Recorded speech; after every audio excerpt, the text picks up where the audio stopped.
everybody, Michele Denton here. I'm an artist and also an art teacher, and I work at the West Nebraska Art Center. And I love sharing art and especially teaching kids art. So today we are going to do a continuation of a video I did a couple days ago about light and shadow. And so this is light and shadow number 2, and I'm going to work with an apple.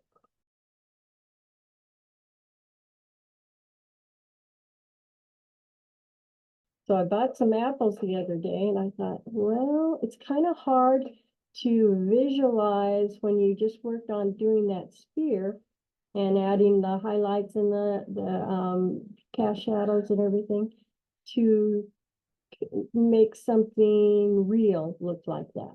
So we're going to take an apple and we're going to work on the apple. So I'm going to start, let's see, move this over.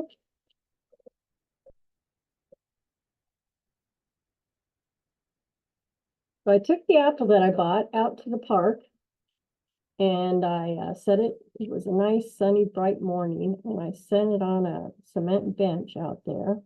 And so here's the picture I took of it, and I tried to take it so it resembled the reflections and the cast shadows from that sphere that we worked on the other day. And then I also took the picture and I copied it. I just made it black and white. And notice all those little dots on there. Sometimes you don't see those on those red delicious apples, but they really showed up on this one, didn't they? Anyway, we're going to look at the highlights and some of the shadowing, and look at how instead of a sphere, this isn't a rounded top, so it's got kind of a dip there where the core goes into there, the stem goes into the core, and then it's got some of the shadows on the back side of it. And you can see some of the highlights along here, the reflected light, and then the cast shadow down here. Sometimes it's a little easier to see over here on the black and white one. You can see the reflection is really kind of unusual, isn't it? The highlights. And then over here, it's a little bit of highlight here where the sun comes past the top of the apple and strikes back here.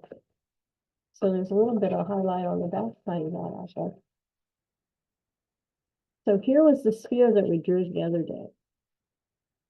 So we're going to look and see if we can find all these different areas on our apple.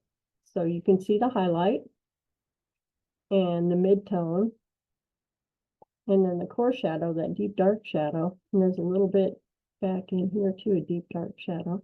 And that highlight we were talking about, it went past, it made a highlight on the stem, and it went past the stem, and there's a little bit of highlight on the back side of that apple. Now you can really see some reflected light here on this back of this apple that's coming, the sunlight is striking this cement bench, and it's reflected back onto that apple. There's a little bit right here too. And then it's nice and deep right here where it's closest to the apple. And then this cast shadow gets nice and big. So you can see the reflected light, then the core shadow, there's a couple of reflected lights, mid-tone, and then there's a couple highlights. There's a highlight here, a highlight on the stem, and a highlight on the back side of that apple.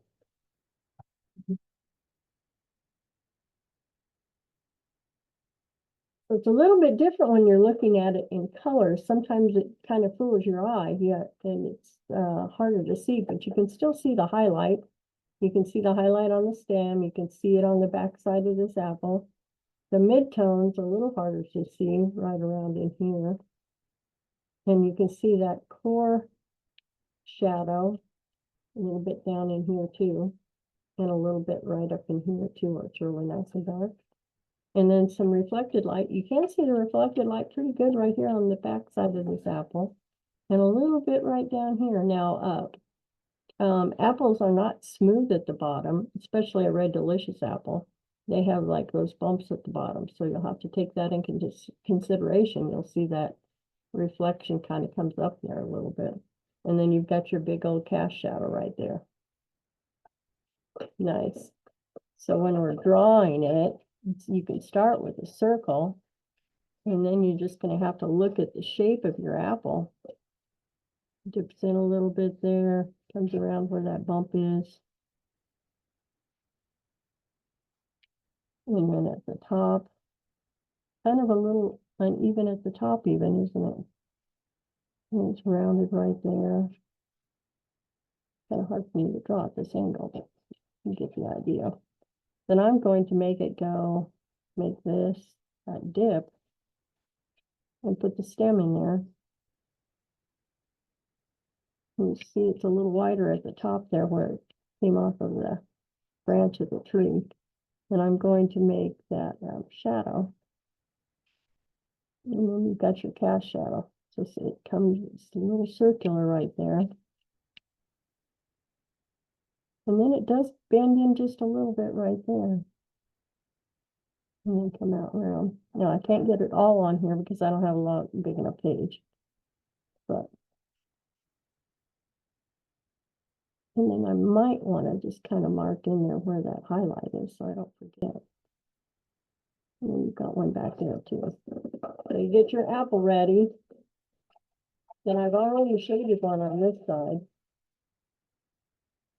So here's where I shaded it really quick and fast. Just got the colors in there. And then I did the same thing here, but I worked a little bit longer.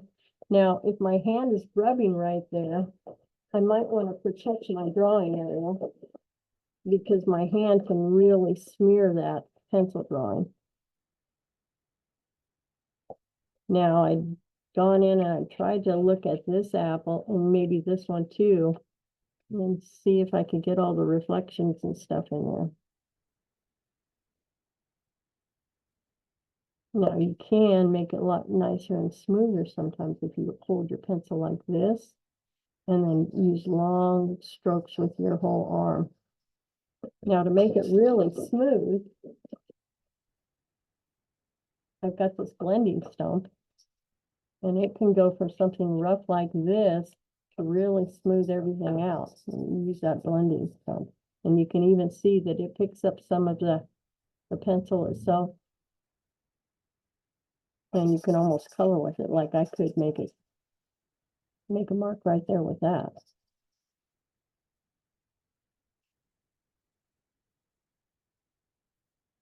Now, if I lose my highlight there, I can always go in. One reason I like these pencil toppers like this, because then you can go in and get your highlight back in there.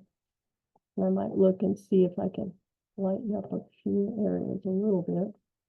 I've already put in that reflected light. And then we've seen some right on the edge here too, haven't we?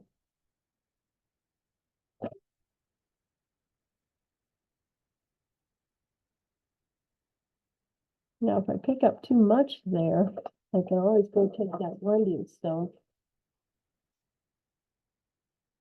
and smooth it out a little bit.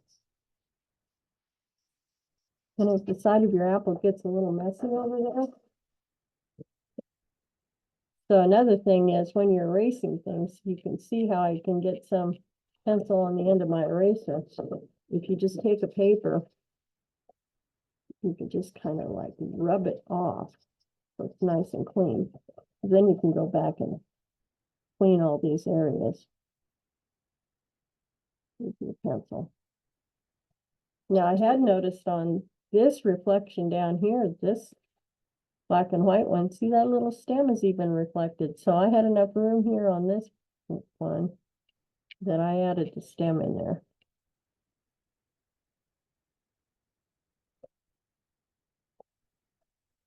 And also, instead of like brushing that pencil or the eraser off of there, I'm going to take a paper towel and gently get it off of there. Or I could blow it off, or I could get a really nice soft brush and brush it off. But you have to be careful because you'll transfer that pencil drawing onto the rest of your drawing. So you shade it all nice and smoothly, and then you go in and clean up all your smudges. Now, one thing that helps a little bit, oh, you know what I was going to show you before I started that. So when I took that picture of that apple, I went around to different places in the park, and there was this big, nice pole, And if you're looking at this pole, can you guys see what the different shadows and reflections are? You can see where the highlight is on that pole, and the mid-tone, and a little bit of reflection there. And here's the big cast shadow. You can really see it here, big cast shadow.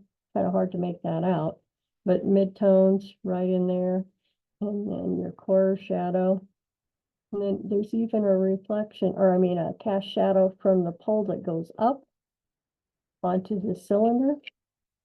And then you can see a highlight along there and a highlight along this pipe. So I want you, especially when you're out in the mornings or in the evenings, when the light really causes the shadows to be really nice and long and you've got really a strong light, look for all those highlights and all the reflections and the shadows. And this is going to really help your drawing anything so much better if you start putting all those in there. Now, another thing that really helps make a drawing really nice is if you put lots of value in there, meaning light. So go from the very lightest area here to the very darkest. So you can make a value scale just by rubbing your pencil really dark here and just let it lighten up to where it is nothing. So this makes your drawings the best if you have lights and super darks and all of the shadow or all the different shades in between. So different types of your pencil lead that give you different marks too. If you have a really super sharp pencil, like I've been running this one sideways, it's really sharpened. So you get really sharp pencil marks. If you want dull marks that help you really fill things in, I like to use these great big old kindergartner, my first kindergartner right, because they really have a nice flat lead, big, and you make a really nice dull marks. And then if you were, like we were talking about, holding your pencil this way and moving it sideways, then you use that whole length of the lead, and you can really get it smooth there. And this is when I use that stump, like if I was using this, and I can go back in with that stump and really blend it nice.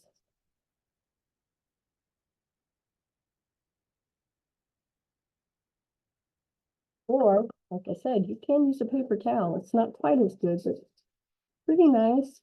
If you don't have a stump, you can buy those stumps at Hobby Lobby. They're just a couple dollars. You'll get a package with little tiny ones and medium-sized ones and big ones. But you can see how that really smoothed it out. I can even do that with my value scale here.